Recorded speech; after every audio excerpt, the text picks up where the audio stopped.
So we're making a flower pin bead today. So we're going to make a glass flower on the end of a mandrel, which you can then make into a pin. So the tools that you'll need for this are needle nose pliers, or tweezers rather, my paddle, little paddle tool, and a mandrel, and then you'll also need a button mold. And best to get all of your colors and your stringers put together that you want to use. So I generally use one main color for the center of the flower, and then I usually will put a clear transparent color on top of that, and then a decorative color with a stringer on top of that. And then the petals are usually two colors. So a strong petal color with a transparent color on top of it to give it that gloss. So we're just working on the very tip of our mandrel, and you start with your main center of the button of your flower color. Get that warmed up, and we are just going to place the glass here and wind it right on that tip, covering the whole tip of your mandrel.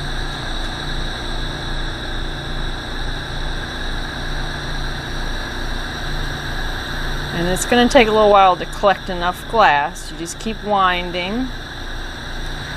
You're only going to go down about a 1/4 of an inch on your mandrel, so you're really staying real close to that tip, making sure you cover that tip up.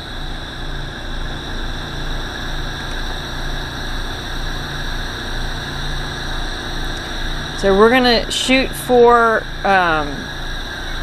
it's just under the size of a quarter, just a little bit fatter than a nickel in diameter. So once you get your main core color on, then you're going to put your clear or your transparent color on, whichever color that is that you want to use. I'm using a helix color, which is kind of fancy, but it has metals in it that make it really shiny. And I'm just going to layer that right on the top of my little button here, winding from the outside to the very center, and covering the whole thing up. So I'm going to get that nice and warm, and you can tell when your glass is really pliable because it gets that juicy cherry red sucker color. And I'm going to dip that straight down into my smaller button mold, pressing with my paddle. It doesn't matter if your mandrel's off center because it's going to be a pin, so it just really doesn't matter if it's off center or not. I'm going to warm that up again, make sure my glass stays nice and warm. This is soft glass, so it's very volatile to temperature, so we definitely make sure we always have it in the heat.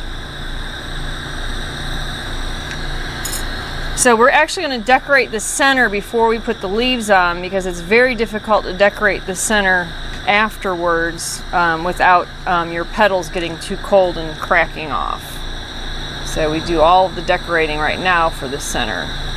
So I'm just going to start in the very center, and I'm going to wind this stringer around the center. Just create like a little pinwheel effect, and kind of leave that little blob in the center there. Is it three-dimensional? And now I'm going to take my petal colors. So I'm kind of using a nice deep helix color again, with greens in it. And you can either make 6 or 5 petals. Sometimes I just wait to figure that out to see how my placement goes, see how many petals fit better. So I'm going to shoot for 6 on here. We'll see if we get there.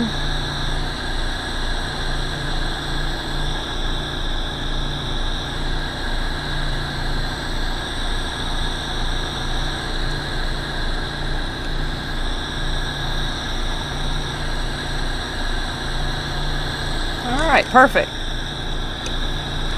So I'm going to layer some glass on either side of my little petal blob. So I'm just going to go around and go on each side of each little dot I put on there. Or I guess it's rather a bigger dot, but. So I'm building up my petal. Always keeping my glass warm.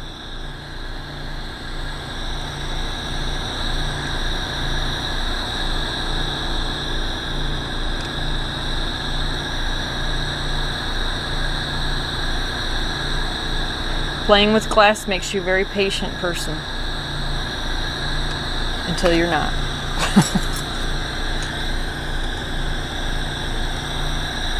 So now I'm putting a transparent on top of that because I really like that glossy glass look to my work. So I'm going to start by just putting it on the center of the petal.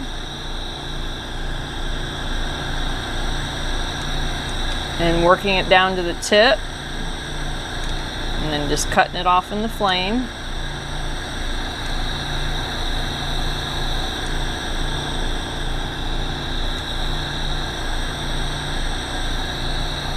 And then I'm going to come back and I'm going to do on either side again of the petal with the transparent. So now I'm really building up some pretty long petals here.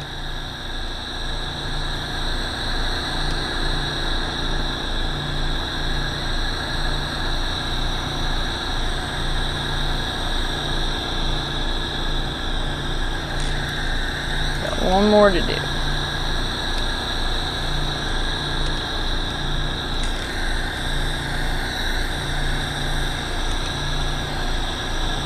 Make sure they're all kind of even. Alright, so just take a second to warm up your glass on the front and the back here because your center kind of gets a little bit neglected while you're working on the petals. So we want to make sure we keep that nice and warm. Just give it a little love there. And so now we're going to work on getting the petals molten enough to give them a nice little tweezer squish. So generally what I do is I keep going around and around, but I concentrate the hottest part of the flame on one petal. Get it so that it's that nice juicy cherry red, and then I squish it.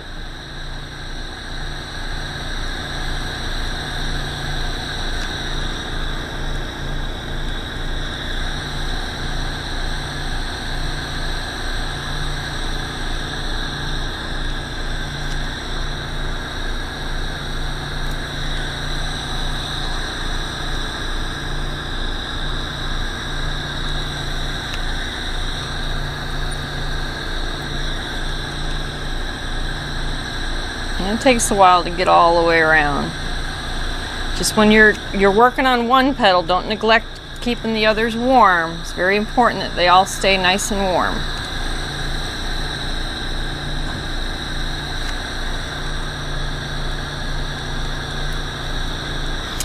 Okay, so now that I have the squish on, I'm going to take a second to warm up my center and my back here. Get it toasty.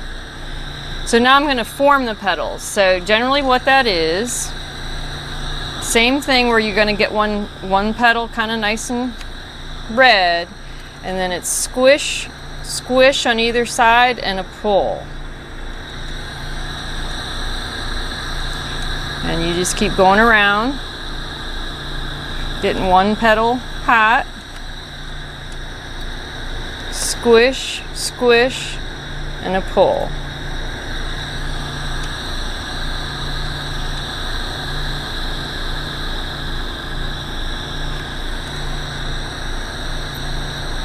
Squish, squish, and a pull. And just like real flowers, not every petal looks exactly alike. Some of them get eaten by bugs.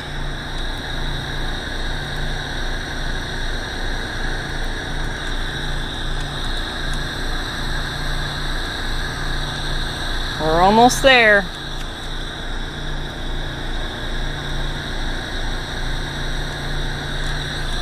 One more to go. Always warm her up. Keep her warm.